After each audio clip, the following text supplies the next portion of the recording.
Every runner, from the nervous beginner taking their first tentative steps to the seasoned marathoner, with countless miles under their belt, has met the same opponent.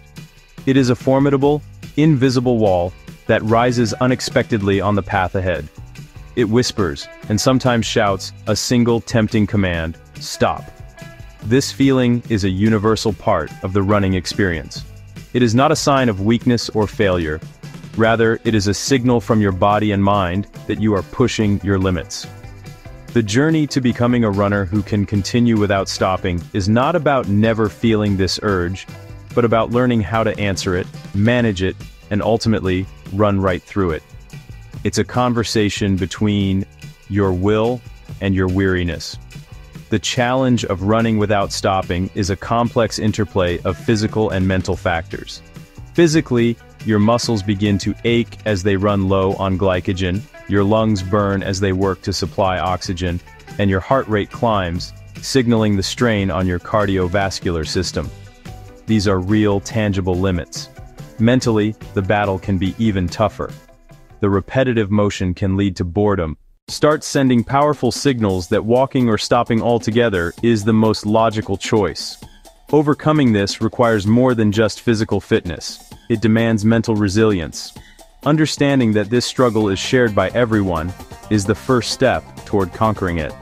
I have seen runners grimace in pain during a hard workout, their minds pleading for a reprieve. I have seen countless first-time runners who believe they simply weren't built for running because they couldn't make it a full mile without walking. The truth is, the ability to run continuously is a skill that is developed, not an innate talent. It is built layer by layer, through consistent practice, smart strategies, a growing belief in your own capabilities. The tips that follow are not magic tricks. They are the fundamental tools that runners have used for generations to dismantle that wall, brick by brick. The goal, then, is not to suffer through every run in a desperate attempt to avoid stopping. The goal is to train your body and mind to work together. One of the most effective strategies for completing a run without stopping is also one of the simplest. Break it down. If the thought of running 3 continuous miles feels impossible, don't focus on the full distance. Instead, view it as a series of smaller, more manageable segments. This is a powerful psychological trick that transforms an overwhelming challenge into a sequence of achievable victories. For example, if you have a 4-kilometer loop you want to conquer, start by planning to allow yourself 3 brief walking stops. You can plan these stops at specific landmarks: a park bench, a large oak tree, the end of a street. By giving yourself permission to stop, you paradoxically gain more control over your run. After a few runs using this method, you can begin to systematically reduce the number of planned stops. The next week, aim to complete the same loop with only 2 walking breaks. Then, a few runs later, reduce it to 1. Each time you eliminate a stop, you are providing your mind with concrete, measurable proof of your progress. This builds confidence far more effectively than simply running until you are exhausted and being forced to walk home defeated. Hills are a runner's greatest teacher of strength and humility. They are also often the very reason a continuous run comes to an abrupt halt. Pushing up a steep incline causes your heart rate to spike, your breathing to become ragged, your legs to fill with lactic acid. It's a recipe for premature exhaustion. A brilliant strategy, used by beginners and elite runners alike, is to run the terrain. This means you don't have to conquer every single hill with a heroic, lung-bursting effort. Instead, you can choose to run the flat sections, run the downhills, walk briskly up the steepest inclines. This is not cheating, it is smart energy management. By walking the uphills, you keep your heart rate under control, your breathing under control. This prevents you from going into the red zone, that state of anaerobic effort that's hard to recover from without a long stop.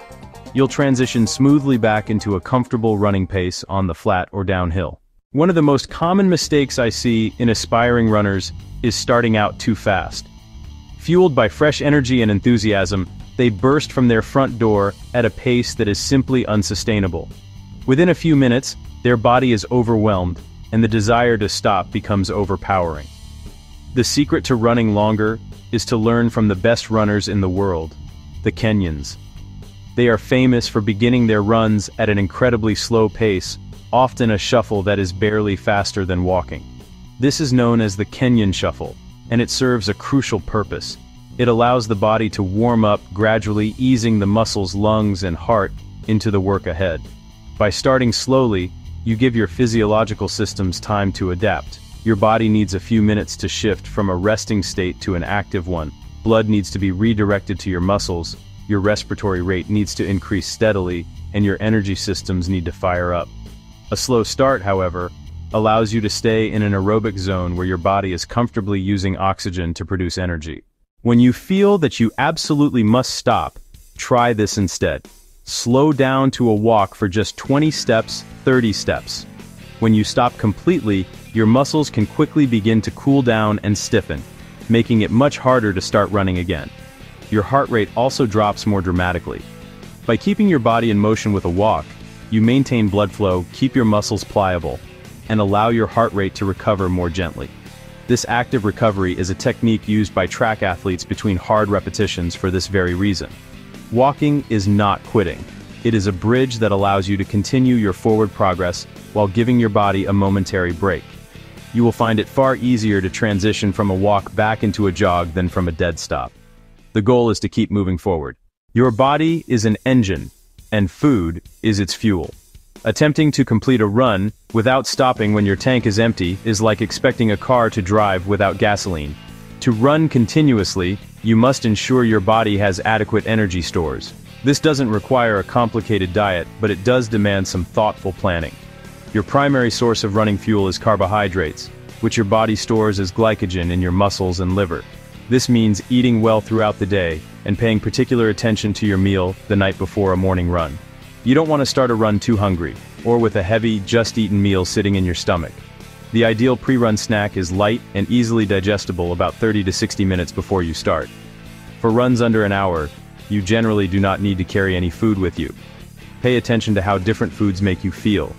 By ensuring you are properly fueled and hydrated before you even take your first step, you eliminate a common barrier to continuous running. Sometimes the biggest obstacle to a continuous run isn't tired legs or burning lungs, it's a bored mind. The repetitive thought of one foot in front of the other can become a monotonous drone. This is where the power of distraction comes in. Finding a running partner is one of the most effective ways to make the miles fly by. The social interaction provides a welcome mental diversion, and before you know it, you've covered miles without even thinking about it. Running with a friend also introduces mutual accountability and support, working toward the same goal. If you prefer to run alone or can't find a partner, music podcasts, creating a playlist of favorite upbeat songs can reduce perceived effort, elevate mood, and help maintain cadence. A compelling story can pull your focus from discomfort and into the run. Redirecting your focus is a powerful tool to enter a state of flow. The final tool in your arsenal, often the most underestimated, yet it is wielded by every great athlete in every sport: the power of belief. Your mind can be your greatest ally or your most formidable foe on a run. If you start your run with the thought, "I'll never be able to do this without stopping," you are programming yourself for failure. Your body will listen to the doubts in your head. Positive thinking is not about ignoring pain or fatigue. It's about framing the challenge in a way that empowers you. It's about reinforcing your capabilities and focusing on what you can do, rather than what you can't. Before you even start your run, take a moment to visualize your success. Imagine running smoothly. Imagine feeling strong. Imagine completing your entire route without stopping. Picture yourself crossing that imaginary finish line with a sense of accomplishment. During the run, when things get tough, draw on this positive imagery. I am strong. I can do this. Belief is a muscle that grows stronger with practice. The more you use these mental strategies and succeed, the more you will trust in your own ability. Every run you complete using these tips, breaking it down. Walking the hills starting slow is another piece of evidence that you are capable. You are building a track record of success that your mind can refer to when doubt creeps in. You begin to replace the old narrative, "I always have to stop," with a new one, "I have the tools to keep going." This shift in self-perception is the cornerstone of long-term progress in running. Ultimately, Running without stopping is as much a victory of the mind as it is of the body. You have to believe you can do it. Trust in your training. Trust in these strategies, trust in yourself. This is the path to endless running.